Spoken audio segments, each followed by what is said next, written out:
Bien, bonjour à tous.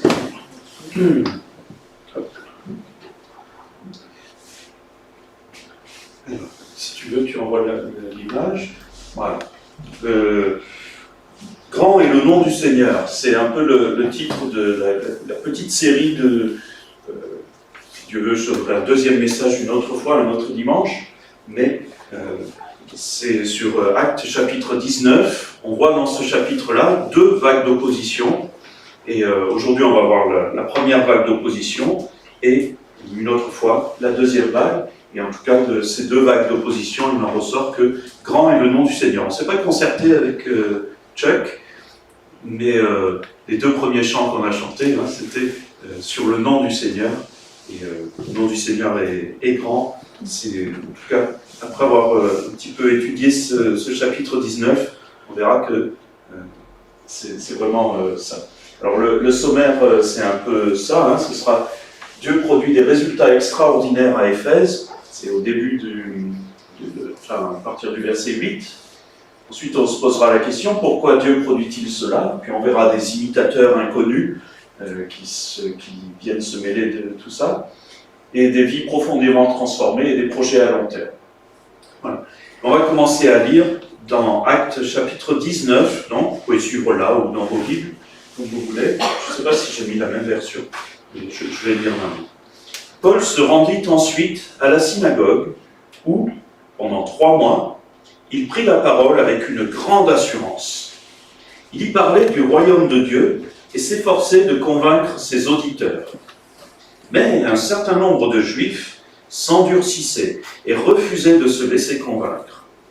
En pleine assemblée, ils tinrent des propos méprisants au sujet de la voix du Seigneur.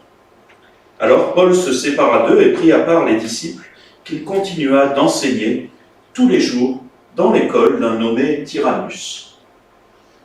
Cela dura 2 ans, si bien que tous les habitants de la province d'Asie, tant juifs que grecs, entendirent la parole du Seigneur. Dieu faisait des miracles extraordinaires par les mains de Paul. On allait jusqu'à prendre des mouchoirs ou du linge qu'il avait touché pour les appliquer aux malades. Ceux-ci guérissaient et les mauvais esprits s'enfuyaient. Quelques Juifs qui allaient de lieu en lieu pour chasser les démons voulurent alors invoquer eux aussi le nom du Seigneur Jésus sur ceux qui étaient sous l'emprise d'esprits mauvais. « Par le nom de ce Jésus que Paul annonce, disait-il, je vous ordonne de sortir. » Ceux qui agissaient ainsi étaient les 7 fils d'un certain Séba, un chef des prêtres juifs. Mais l'esprit mauvais leur répondit, « Jésus, je le connais. Paul, je sais qui c'est. Mais vous, qui êtes-vous » Là-dessus, l'homme qui avait en lui le mauvais esprit se jeta sur eux, les maîtrisa et les malmena avec une telle violence qu'ils s'enfuirent de la maison, les vêtements en lambeaux et couverts de blessures. Cet incident fut connu de tous les habitants d'Éphèse. Juifs et Grecs furent tous saisis de crainte, et le nom du Seigneur Jésus fut l'objet d'un grand respect. Beaucoup de ceux qui étaient devenus croyants venaient avouer et déclarer publiquement les pratiques auxquelles ils s'étaient livrés. Et beaucoup de ceux qui avaient exercé la magie apportèrent leurs livres de sorcellerie, les mirent en tas et les firent brûler aux yeux de tous. Leur valeur fut estimée à 50 000 pièces d'argent. C'est ainsi que la parole du Seigneur se répandait de plus en plus grâce à la puissance du Seigneur. Après ces événements, Paul, poussé par l'Esprit, décida de se rendre à Jérusalem en passant par la Macédoine et l'Achaïe. Après avoir été là-bas, dit-il, il faudra que je me rende aussi à Rome. Il envoya 2 de ses collaborateurs, Timothée et Éraste, en Macédoine et resta lui-même encore quelque temps dans la province d'Asie. Alors la première partie, on a dit tout à l'heure, hein, c'est Dieu produit des résultats extraordinaires à Éphèse. Imaginez, hein, on a lu ça tout à l'heure, mais on peut y revenir un peu, c'est 3 mois de prédication à la synagogue. La synagogue, c'était dirigé par, enfin, il y avait un chef, comme on a vu tout à l'heure, hein, je ne sais pas si c'était celui-ci ou un autre, il y avait des chefs et puis il donnait la parole, il y avait la lecture, puis il donnait la parole à soit des gens de passage, ou alors ils annonçaient voilà, ce qu'ils avaient à dire.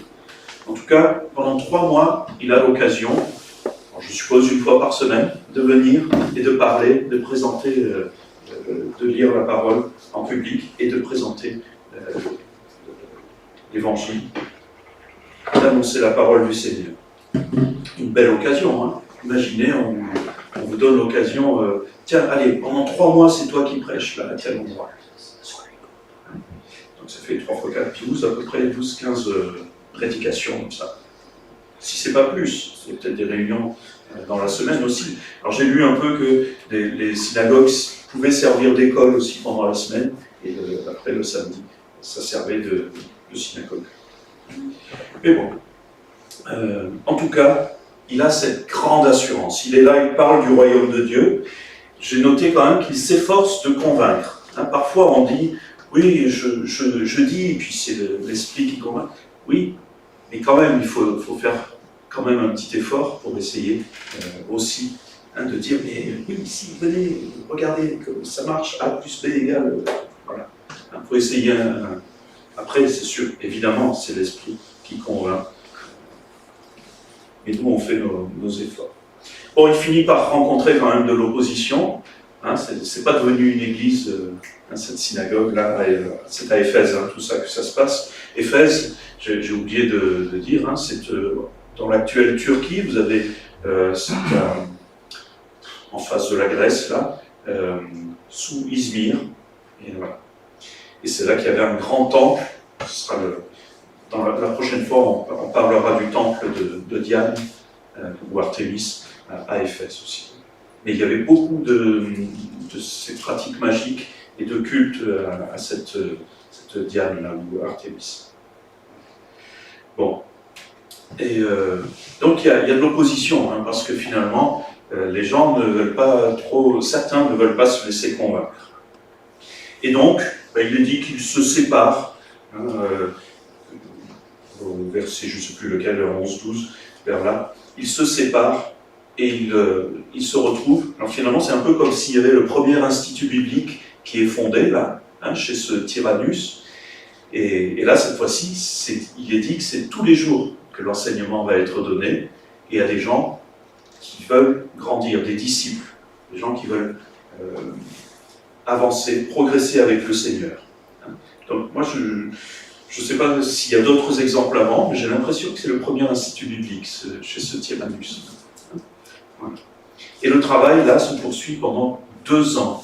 Alors on passe de 3 mois une fois par semaine à 2 ans où plein pot, la formation y va.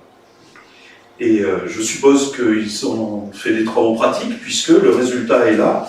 Tous les habitants de la province ont entendu la parole du Seigneur.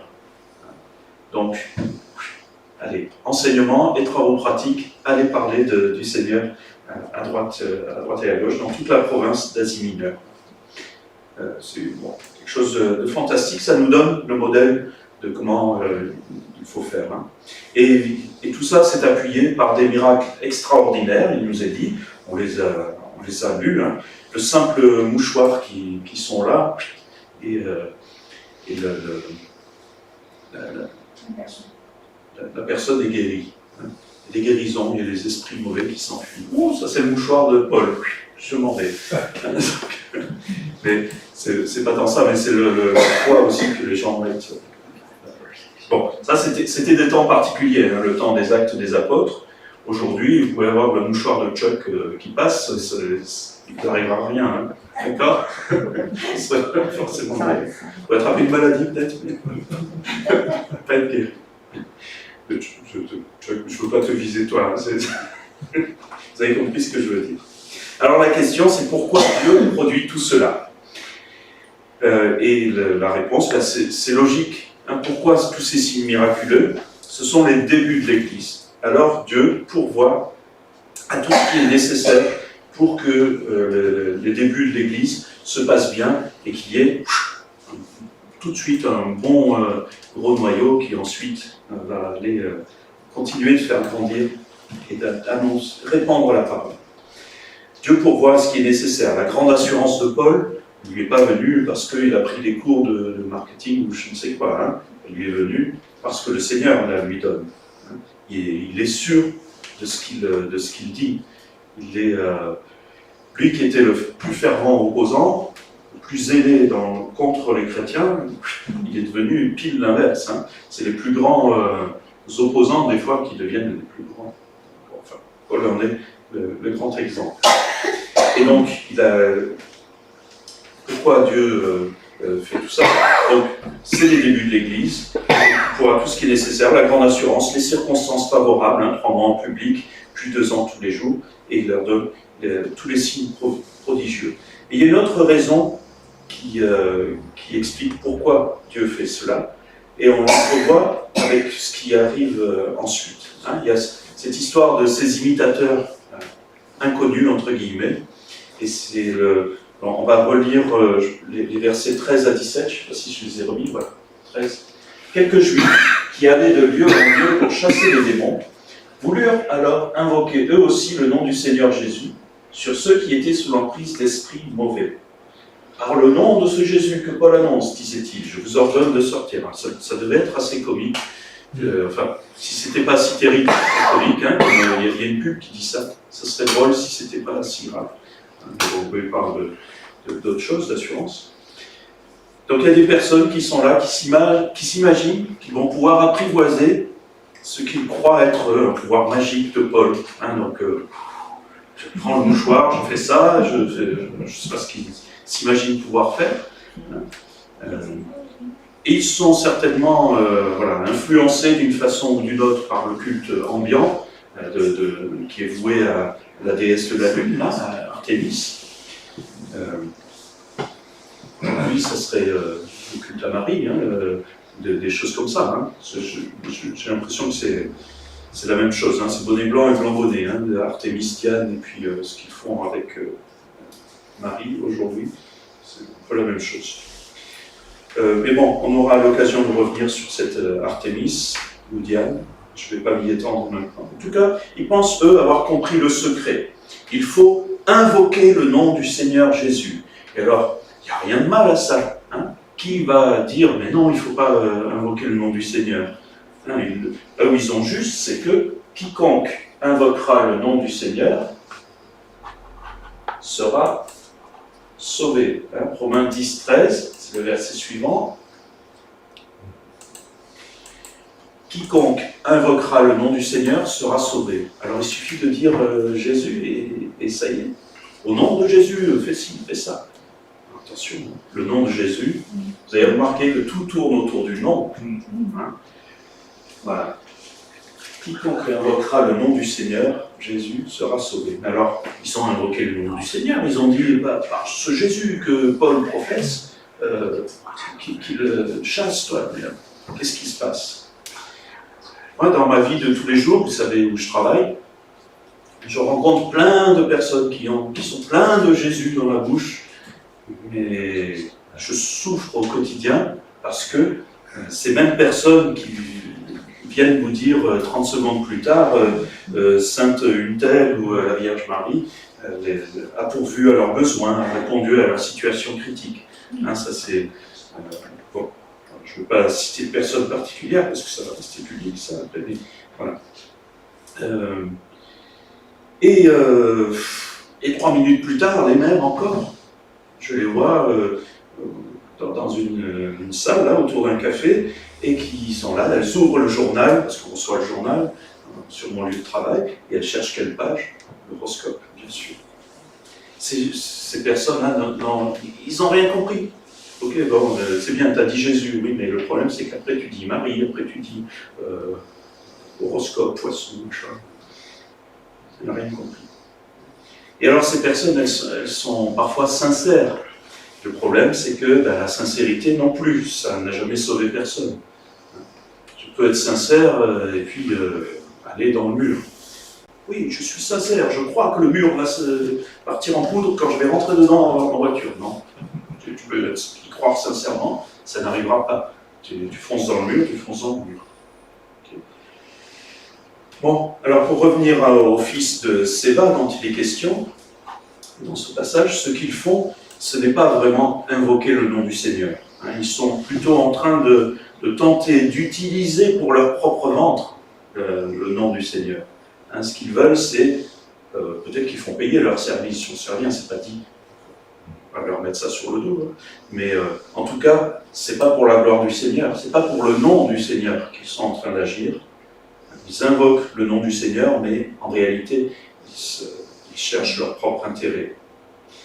Et alors, le pire là, c'est que les 7 fils de Séba, par définition, leur père, c'est ce Séba là, qui est un chef des prêtres juifs. Et quelle honte!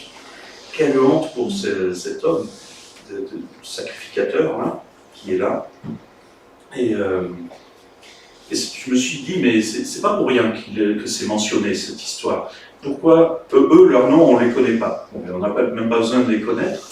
Mais par contre, le père, il est cité. Le nom du père est donné. Encore une histoire de nom. Pourquoi? Alors ça m'a fait penser à d'autres fils, comme ça, qui étaient indignes.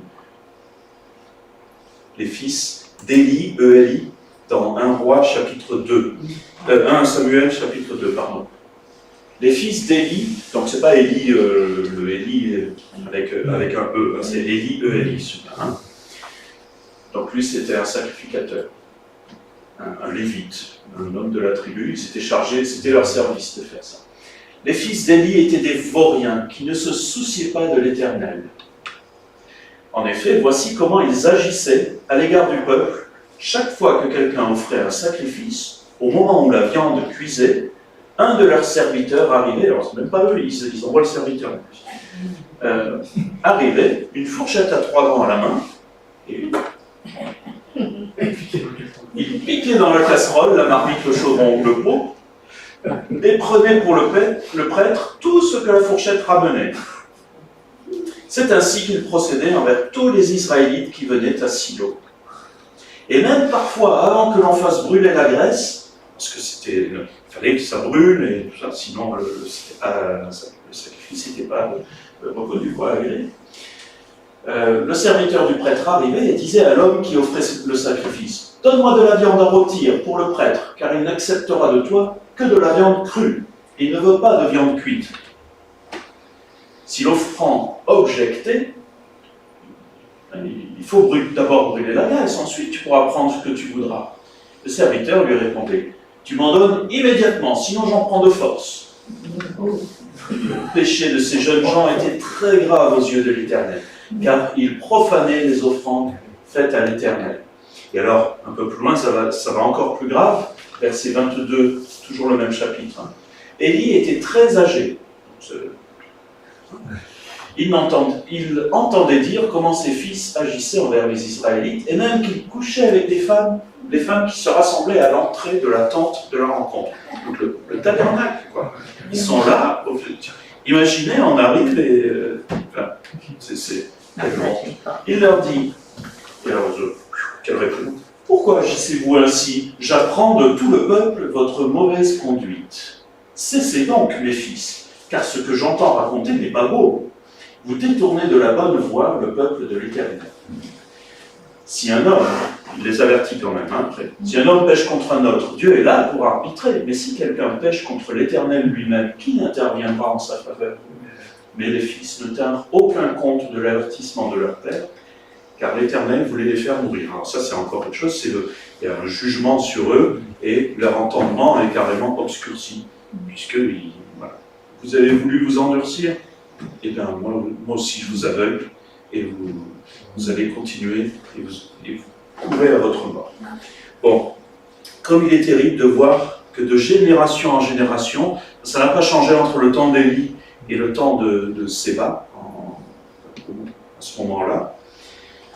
Les hommes chargés d'organiser le culte en Israël, les Lévites, ont négligé, certains hommes en tout cas, pas tous, ont négligé l'éducation de leurs enfants. Comment est-ce que ça a pu arriver? Comment est-ce qu'on a pu en arriver là? Élie, est-ce que vraiment il n'a rien vu quand ses fils venaient voler de la viande là? Enfin, envoyer le serviteur voler de la viande? Il était où? Quelle honte! Élie n'a vraiment rien vu quand ses fils abusaient de femmes dans la tente d'assignation, la tente de la rencontre. Quelle honte. Est-ce qu'il a vraiment fallu qu'il attende d'être fort âgé pour voir que ses fils agissaient mal? Il n'a rien vu avant? C'est bizarre. Ou alors est-ce qu'il a réagi seulement parce que le peuple se plaignait? Ah, ça vient aux oreilles du peuple, ma réputation d'homme est en question, donc là je vais reprendre mes enfants. Il faut les reprendre bien avant, hein. On le sait dans l'éducation, que c'est John Mitchell, une fois, il prêchait, non, c'est même plus que ça, il avait donné une série de conférences sur la famille, justement, et il avait pris le verset, instruit l'enfant dans la voie qu'il doit suivre, et quand il sera plus âgé, il ne s'en détournera pas. Et il l'avait pris à l'envers, et il dit, de la même façon, hein, ne lui apprends pas à faire ce qu'il faut, et il ne va pas se détourner de sa mauvaise voie. Donne-lui des mauvaises habitudes, et tu verras, il va les garder.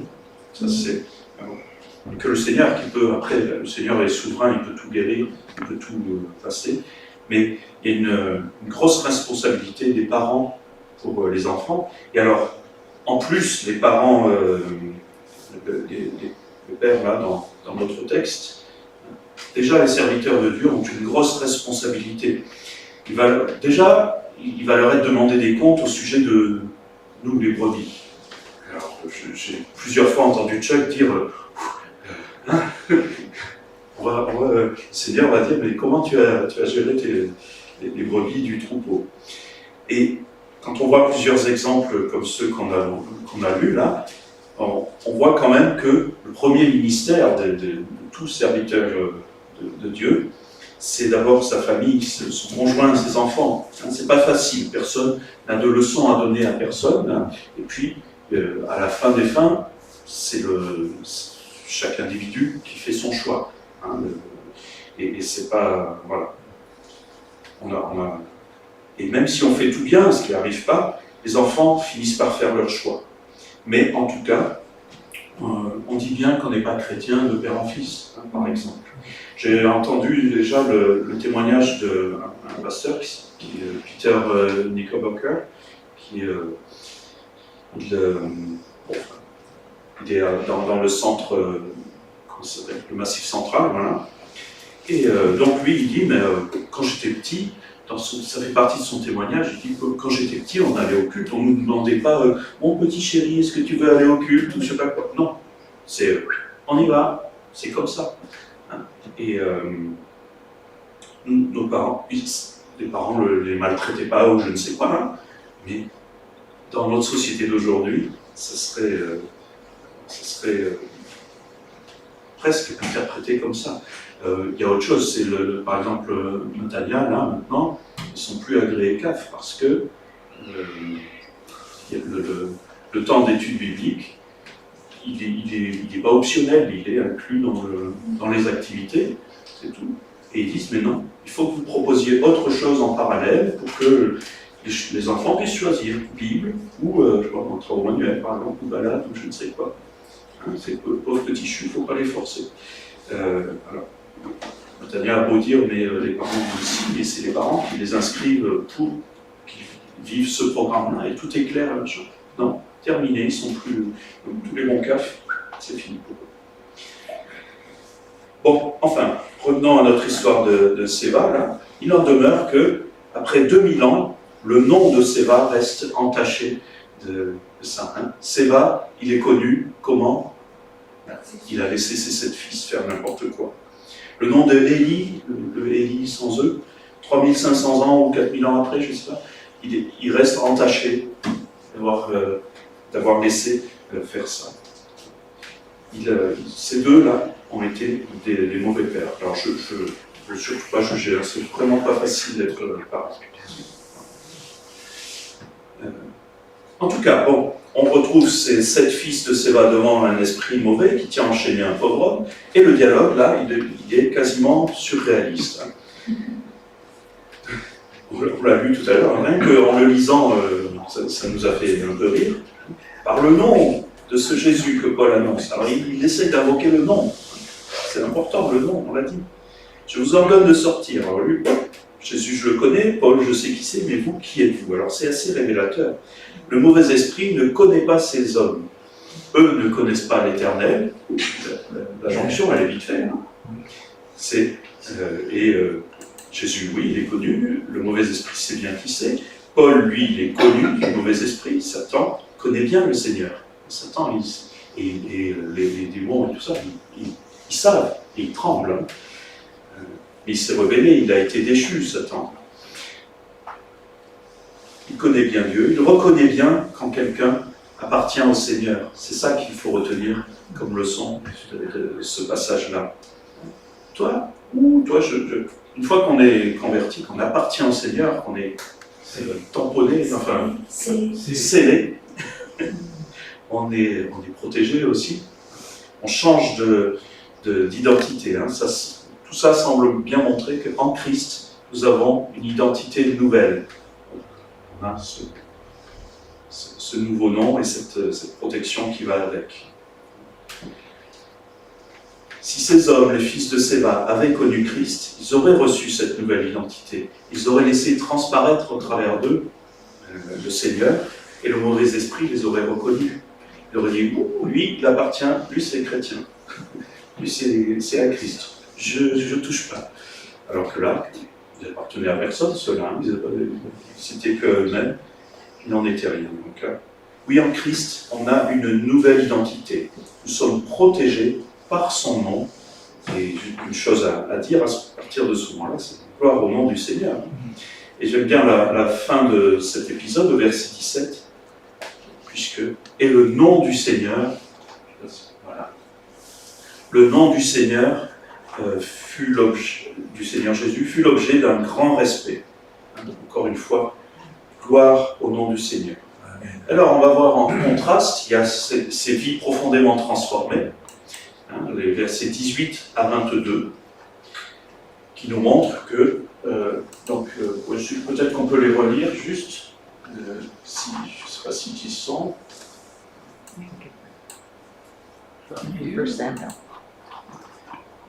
Non, Acte 19, 18 à 22. Voilà.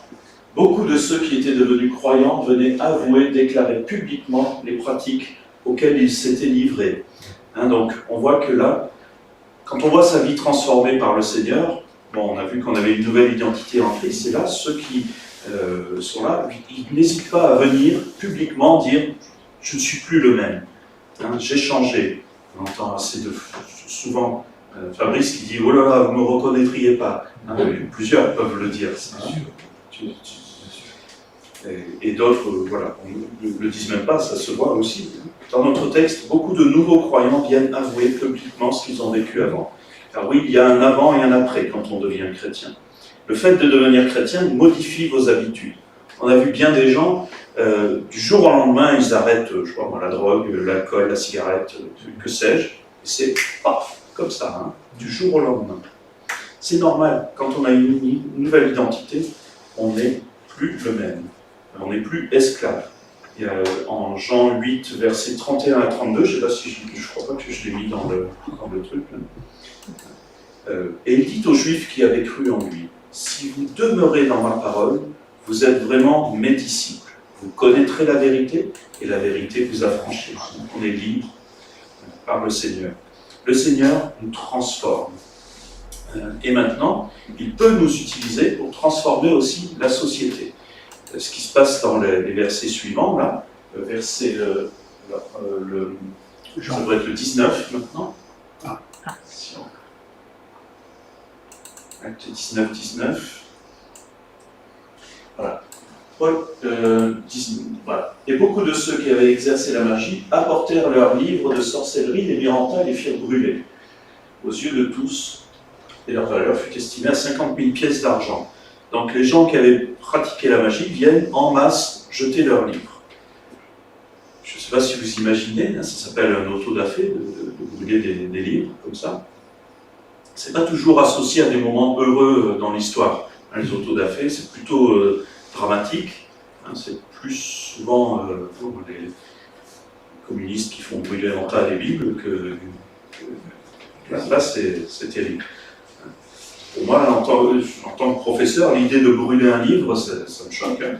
Mais là, dans ce cas-là, non, c'est bon, allez-y. Vous pouvez les brûler, ces livres-là de sorcellerie, aucun souci. C'est même une des preuves de la bonne foi de ces gens qui se sont convertis. Ils ont choisi de brûler, de détruire les livres. Ils avaient une valeur marchande immense, hein, 50 000 deniers.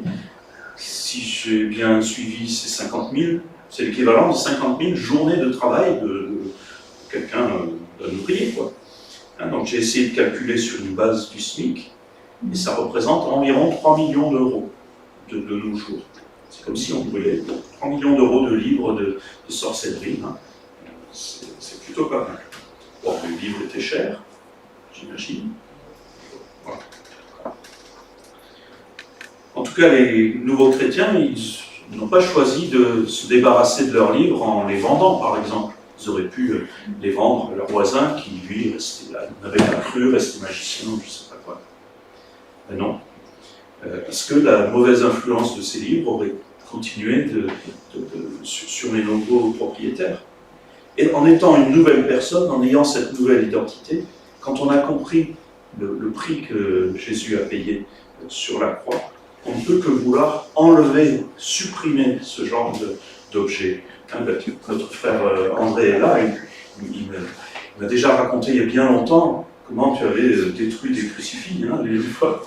Hein, donc voilà.